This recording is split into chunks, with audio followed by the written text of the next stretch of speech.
بسم اللہ الرحمن الرحیم۔ السلام علیکم دوستو، دنیا بھر کی خبروں میں آج آپ سنیں گے، لیکن اس سے پہلے اگر ہو سکے تو لائک، سبسکرائب اور بیل آئیکن کا بٹن ضرور دبا لیں۔ شکریہ۔ بلوچستان میں تخریب کاروں کا سیکیورٹی فورسز کی گاڑی پر حملہ، کیپٹن شہید۔ کابل ایئرپورٹ پر افراتفری کا ذمہ دار امریکہ ہے، طالبان۔ اسرائیلی آرمی کی فائرنگ سے 42 فلسطینی زخمی۔ افغان خواتین کو پردے پر طالبان کے لیکچر کی ضرورت نہیں، ملالہ یوسفزئی۔ جن افراد کی نیند بار بار ٹوٹتی ہے ان میں ناگہانی موت کا خطرہ دگنا ہو جاتا ہے، تحقیق۔ طالبان کو تسلیم کیا، نہ ہی ان سے مذاکرات کر رہے ہیں، یورپی یونین۔ پاکستان اور بھارت کا ایک دوسرے کے اہلکاروں کو 28 ماہ بعد ویزوں کا اجراء۔ لاوارث بچوں کو باپ کا پیار دینے والے محمد بزیق سے ملیے۔ تو آئیے چلتے ہیں اب خبروں کی تفصیل کی جانب۔ بلوچستان میں تخریب کاروں کی جانب سے سیکیورٹی فورسز کے حملے میں پاک آرمی کے کیپٹن کاشف شہید ہو گئے ہیں۔ ISPR کے مطابق بلوچستان کے ضلع پنجگور کی تحصیل گیچک میں تخریب کاروں کی کارروائی سے کیپٹن کاشف شہید ہو گئے۔ گاڑی کو بارودی سرنگ سے نشانہ بنایا گیا۔ ISPR کے مطابق دیسی ساختہ سرنگ نصب کی گئی تھی۔ واقعے میں 2 فوجی جوان بھی زخمی ہوئے ہیں۔ افغانستان کے کابل ایئرپورٹ پر فائرنگ کے تازہ واقعے میں 7 افراد مارے گئے۔ کابل ایئرپورٹ پر افراتفری اور فائرنگ کے نتیجے میں 7 افراد مارے گئے۔ برطانوی آرمی کی جانب سے اموات کی تصدیق کر دی گئی ہے۔ برطانیہ کی وزارت دفاع کا کہنا ہے کہ کابل ایئرپورٹ کے باہر ہجوم میں 7 افغان باشندوں کی موت ہوئی ہے۔ کابل پر قبضے کے بعد سے وہاں موجود متعدد افراد افغانستان چھوڑنے کے لیے بے تاب دکھائی دیتے ہیں۔ وزارت دفاع کے ترجمان کی جانب سے جاری اعلامیے کے مطابق اس وقت وہاں کی صورتحال خاصی پیچیدہ ہے، لیکن ہم اس پر قابو پانے کے لیے وہ سب کچھ کر رہے ہیں جو ہم کر سکتے ہیں۔ ایئرپورٹ کے باہر افراتفری کے مناظر دیکھنے میں آئے ہیں اور اکثر افغان باشندے اور غیر ملکی شہری افغانستان سے انخلاء کی کوششوں میں مصروف دکھائی دیتے ہیں۔ اس وقت حامد کرزئی انٹرنیشنل کابل ایئرپورٹ پر 4500 امریکی فوجی تعینات ہیں اور 900 برطانوی فوجی ایئرپورٹ کی حفاظت اور گشت کے لیے موجود ہیں۔ طالبان کی جانب سے ایسے افغان شہریوں کو ایئرپورٹ میں داخل ہونے سے روکا جا رہا ہے جن کے پاس سفری دستاویزات موجود نہیں۔ دوسری طرف طالبان کا کہنا ہے کہ کابل ایئرپورٹ پر افراتفری کا ذمہ دار امریکہ ہے۔ امریکہ اپنی تمام طاقت اور سہولیات کے باوجود ایئرپورٹ پر صورتحال قابو کرنے میں ناکام رہا ہے۔ ان کا کہنا تھا کہ امریکہ ایک ایئرپورٹ کو نہیں سنبھال سکتا، پورے افغانستان کو کیسے سنبھالتا؟ ملک میں ہر طرف امن اور سکون ہے، لیکن صرف کابل ایئرپورٹ پر ہی افراتفری ہے۔ زمین پر صورتحال نہایت ہی مشکل ہے، لیکن ہم پوری کوشش کر رہے ہیں کہ محفوظ بنا سکیں۔ برطانوی وزیر دفاع کا کہنا ہے کہ 31 اگست کی امریکی ڈیڈ لائن تک دنیا کا کوئی بھی ملک ہر ایک کو وہاں سے نکالنے کے قابل نہیں ہوگا۔ ان کا کہنا تھا کہ لگتا ہے کہ امریکیوں کو وہاں ڈیڈ لائن کے بعد ہی رہنا ہوگا اور ایسی صورت میں ان کا ہمارا مکمل تعاون حاصل رہے گا۔ افغانستان کے دارالحکومت کابل کے ایئرپورٹ کے باہر طالبان نے شہریوں کو اکٹھا ہونے سے روکنے اور قطاریں بنانے کے لیے ضوابط نافذ کیے ہیں۔ صبح کابل ایئرپورٹ کے باہر لمبی قطاریں دیکھی گئی ہیں اور طالبان نے ہجوم کو گیٹ کے سامنے اکٹھا ہونے سے روکا ہے۔ ایک عینی شاہد کا کہنا ہے کہ صبح ایئرپورٹ کے باہر تشدد یا افراتفری کے مناظر نہیں نظر آئے، تاہم لوگ لمبی لمبی قطاروں میں ہوائی اڈے کے اندر داخل ہونے کے لیے کھڑے دکھائی دیے۔ گزشتہ اتوار سے لے کر اب تک کابل ایئرپورٹ پر کم از کم 12 اموات ہو چکی ہیں۔ بعض افراد کو گولیاں لگیں جبکہ کچھ دیگر بھگدڑ میں کچلے گئے۔ گزشتہ ایک ہفتے کے دوران ہزاروں افراد سخت گرمی میں ایئرپورٹ پر جمع ہوئے تاکہ افغانستان سے باہر جا سکیں۔ ہجوم کے جمع ہونے پر امریکہ اور دیگر ملکوں کے ہزاروں افراد پر مشتمل سفارتی عملے کو کابل سے نکالنے میں مشکلات پیش آئیں۔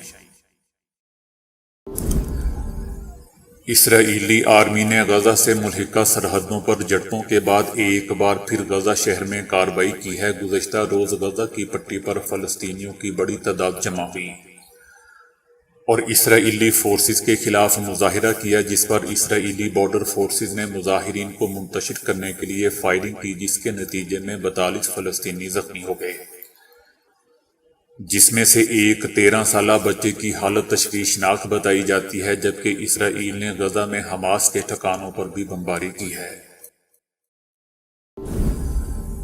ملالہ یوسفزئی نے کہا ہے کہ افغانستان میں خواتین پردے کا فیصلہ خود کر سکتی ہیں اور انہیں اس معاملے میں طالبان کے کسی لیکچر کی ضرورت نہیں۔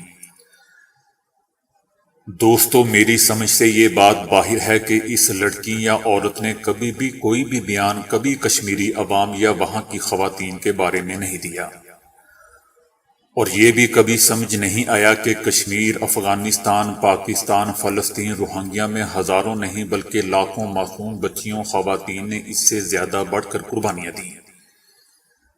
ان سب بہادر خواتین کو چھوڑ کر عالمی اور دوغلی برادری کو صرف یہی ملی نوبیل انعام کے لیے۔ افسوس نہیں ہوتا بلکہ رونا آتا ہے۔ بہرحال حالیہ انٹرویو میں ملالہ یوسفزئی کا کہنا تھا کہ افغان معاشرہ پہلے سے ہی اسلامی ہے اور وہاں ان سے پہلے کوئی بھی غیر اسلامی نظام رائج نہیں تھا۔ ملالہ یوسفزئی نے کہا کہ میں ان حالات سے گزر چکی ہوں جس سے اس وقت افغان خواتین گزر رہی ہیں۔ سوات میں بھی انہوں نے شریعت کا دعویٰ کیا تھا، مگر پھر دنیا نے دیکھا کہ انہوں نے لڑکیوں کے سکولز بند کر دیے اور لوگوں کو بازاروں میں کوڑے لگائے گئے۔ ان کا کہنا تھا کہ انہوں نے سوات میں 400 سکولوں کو بند کیا اور لوگوں کو ان کے گھروں سے اٹھا کر مار دیا گیا۔ میں اس وقت 11 سال کی تھی اور اپنے مستقبل کا خواب دیکھ رہی تھی، مگر ہم سے پڑھنے کا حق چھینا گیا اور سوات کے لوگوں کو علاقہ بدر کیا گیا۔ ملالہ یوسفزئی کا کہنا تھا کہ میں افغان خواتین کے حقوق کے لیے پریشان ہوں کہ کہیں ایسا نہ ہو کہ یہ لوگ دوبارہ وہ سب کریں جو انہوں نے اپنے پہلے دور حکومت میں کیا تھا۔ ملالہ یوسفزئی نے کہا کہ یہ کہتے ہیں کہ ہم سے غلطیاں ہوئیں تو میں حیران ہوں کہ یہ کتنی مزید غلطیاں کریں گے۔ یہ کہتے ہیں کہ وہ خواتین کو شریعت کے مطابق حقوق دیں گے، لہٰذا انہیں اس بات کی وضاحت کرنی چاہیے کہ وہ کون سے کام ہوں گے جن کی خواتین کو اجازت ہوگی اور جن کی نہیں ہوگی۔ یہ انتہائی ضروری ہے کہ اس معاملے میں خواتین کو بھی سنا جائے، کہیں ایسا نہ ہو کہ صرف چند مرد اپنے طور پر اس بات کا فیصلہ کر لیں کہ خواتین کو کون سے حقوق دینے ہیں اور کون سے نہیں۔ ملالہ یوسفزئی کا کہنا تھا کہ انہوں نے اپنے پہلے دور حکومت میں خواتین کو روزگار اور لڑکیوں کو تعلیم سے روک دیا تھا اور خواتین کو سرے عام کوڑوں کی سزائیں دی جاتی تھیں۔ اس کا کہنا تھا کہ افغان خواتین کو چاہیے کہ اپنے حقوق کے لیے آواز اٹھائیں اور اپنی تعلیم اور روزگار کا سلسلہ دوبارہ شروع کریں اور روکے جانے کی صورت میں وہ ببنگ بہل کہیں کہ یہ حق انہیں اسلام نے دیا ہے۔ ملالہ یوسفزئی کا کہنا تھا کہ پاکستان کا افغان امن عمل میں اہم کردار رہا ہے اور پاکستان کو چاہیے کہ وہ تحفظ کی تلاش میں سرکردہ افغان عوام کے لیے بارڈر کھول دیں اور مہاجر کیمپوں میں لڑکیوں کی تعلیم کا بندوبست بھی کریں۔ ملالہ یوسفزئی کا کہنا تھا کہ جمہوریت ہی آگے بڑھنے کا واحد راستہ ہے جس کی اسلام میں بھی اجازت ہے، اس لیے یہ فیصلہ افغان عوام کریں کہ ان کا صدر اور وزیر اعظم کون ہوگا۔ امریکی طبی ماہرین نے دریافت کیا ہے کہ جن افراد کی نیند بار بار ٹوٹتی رہتی ہے ان میں دل اور رگوں کے مسائل یا کسی بھی دوسری وجہ سے اچانک موت کا خطرہ ان لوگوں کی نسبت تقریباً دگنا ہو جاتا ہے جو سکون کی نیند سوتے ہیں۔ یہ تحقیق دراصل ایک جامع تجزیہ میٹا انالیسس ہے جو امریکہ کے ماہرین نے کیا ہے۔ اس جامع تجزیے میں انہوں نے گزشتہ برسوں میں کیے گئے 22 تحقیقی مطالعات کا جائزہ لیا جن میں اوسطاً 62 سال کی عمر کے 42,000 سے زیادہ افراد شریک تھے۔ تجزیے سے معلوم ہوا کہ جن لوگوں کو شکایت تھی کہ وقفے وقفے سے ان کی نیند ٹوٹ جاتی ہے، جس کے باعث وہ گھنٹوں نیند لینے کے بعد بھی چاقو چوبند محسوس نہیں کرتے، ان میں رگوں اور دل سے متعلق بیماریوں کے علاوہ دیگر اسباب سے اچانک موت کی شرح مسلسل کئی گھنٹوں تک سکون کی نیند سونے والوں سے نمایاں طور پر زیادہ تھی۔ جن لوگوں میں نیند متاثر رہنے کی شرح جتنی زیادہ تھی، ان میں اچانک موت کی مجموعی شرح بھی اسی حساب سے زیادہ دیکھی گئی۔ اس طرح نیند کے متاثر ہونے اور اچانک موت میں مضبوط تعلق سامنے آیا ہے۔ یورپی یونین نے کہا ہے کہ طالبان کو تسلیم نہیں کیا اور نہ ہی ان کے ساتھ سیاسی مذاکرات کر رہے ہیں۔ یورپی یونین کی جانب سے یہ بیان طالبان کے کابل پر قبضے کے ایک ہفتے بعد سامنے آیا ہے۔ یورپی یونین کا کہنا ہے کہ طالبان کی جانب سے بیانات سامنے آئے ہیں، تاہم ان کے الفاظ کا موازنہ طالبان کے عملی کردار اور کارروائیوں سے ہی کیا جائے گا۔ یورپی یونین نے اس سال کے دوران افغانستان میں انسانی امداد کی مد میں $67 ملین کی رقم مختص کی ہے۔ افغانستان کے لیے مختص امداد ملک میں انسانی حقوق کی پاسداری، اقلیتوں کے ساتھ حسن سلوک اور خواتین اور لڑکیوں کے حقوق کی عزت کے ساتھ مشروط ہے۔ پاکستان اور بھارت کی جانب سے 28 ماہ بعد ایک دوسرے کے سفارتی اہلکاروں کو اسائنمنٹ ویزے جاری کیے گئے ہیں۔ پاکستان نے بھارت کے 33 اہلکاروں کے لیے ویزے جاری کیے ہیں، جبکہ پاکستان کے 7 سفارتی اہلکاروں کو بھارت کی جانب سے اسائنمنٹ ویزے ملے ہیں۔ پاکستان اور بھارت کے درمیان اسائنمنٹ ویزوں کے لیے 15 جون تک آنے والی درخواستوں پر ویزے جاری کیے جانے پر اتفاق کا امکان ہے، جس کے نتیجے میں دونوں ممالک کی جانب سے ایک دوسرے کے سفارتی اہلکاروں کو مزید ویزے جاری کیے جانے کا امکان ہے۔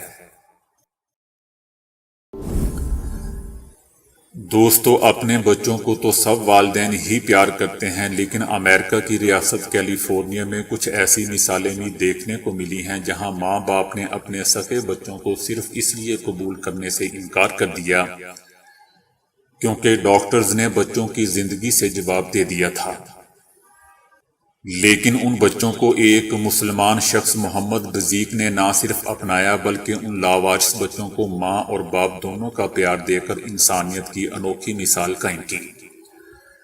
محمد بزیق کا تعلق لیبیا سے ہے۔ وہ دہائیوں قبل امریکہ میں منتقل ہوا تھا، لیکن امریکہ کو انہوں نے اپنے خوابوں کے برعکس پایا۔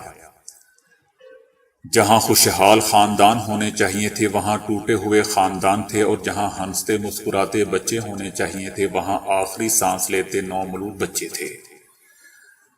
محمد بزیق کہتے ہیں کہ میں دہائیوں سے امریکہ میں ہوں اور ان بچوں کی پرورش کر رہا ہوں جنہیں مہلک بیماریوں کی وجہ سے سگے والدین چھوڑ کر چلے گئے تھے، کیونکہ ڈاکٹرز نے انہیں بتا دیا تھا کہ یہ بہت جلد مر جائیں گے۔ جب میں ہاسپٹل جاتا تھا تو یہ بچے تنہا ہوتے تھے، وہاں انہیں پیار کرنے والا، بات کرنے والا کوئی نہیں ہوتا تھا۔ ان بچوں کو ایسی مہلک بیماریاں ہوتی ہیں جن کی وجہ سے وہ نہایت ہی کمزور رہتے ہیں اور اکثر اپنی پہلی سالگرہ سے قبل ہی فوت ہو جاتے ہیں۔ محمد بزیق بتاتے ہیں کہ ان بچوں کے والدین میں سے ایسے افراد زیادہ ہوتے ہیں جو کم عمر والدین ہوتے ہیں جو فی الحال گھر بنانے کی استطاعت نہیں رکھتے۔ انہیں جب ڈاکٹرز ان بچوں کے مرض کے بارے میں بتاتا ہے تو وہ انہیں وہیں ہاسپٹل میں چھوڑ کر چلے جاتے ہیں۔ محمد بزیق نے جب ان بچوں کو تنہا اپنی بیماریوں سے لڑتے دیکھا تو انہیں اپنے گھر ساتھ لے آیا اور بچوں کے لیے وہ سب کچھ کیا جو ایک باپ یا ماں اپنی اولاد کے لیے کر سکتا ہے۔ محمد بزیق ان بچوں کے لیے کھانا پکاتے ہیں، انہیں کھلونے لا کر دیتے ہیں۔ محمد بزیق کہتے ہیں کہ ان بچوں کے والدین اتنی زحمت بھی نہیں کرتے کہ ان کو کوئی نام ہی دے دیں، اس لیے ان کو میں نام دیتا ہوں کیونکہ ان کا حق ہے کہ ان کی کوئی شناخت ہو۔ محمد بزیق کہتے ہیں کہ میرے گود لیے بچوں میں سے کچھ نابینا یا گونگے بہرے ہیں، انہیں میری آواز سنائی نہیں دیتی، لیکن میں انہیں چھو کر احساس دلاتا ہوں کہ میں تمہارے ساتھ ہوں۔ دوستو، سب سے دکھ والی بات یہ ہے کہ محمد بزیق خود بھی کینسر کے مریض ہیں۔ ان کا کہنا تھا کہ مجھے 2016 میں پتہ چلا کہ مجھے کولون کینسر ہے۔ اس وقت مجھے ان بچوں کا اور بھی شدت سے احساس ہوا کہ یہ بچے تو بہت چھوٹے ہیں اور اکیلے ہی موت سے جنگ لڑ رہے ہیں۔ دوستو، محمد بزیق اپنی نیک دلی کی بدولت دنیا بھر میں مشہور ہو چکے ہیں اور کئی اداروں سے انعامات اور ڈونیشنز وصول کر چکے ہیں، لیکن ان کا کہنا ہے کہ انہیں حقیقی خوشی ان بچوں کو خوش دیکھ کر ہی ملتی ہے۔ تو دوستو، ابھی کے لیے اتنا ہی۔ ویڈیو کو لائک اور شیئر کرنے کا بہت بہت شکریہ۔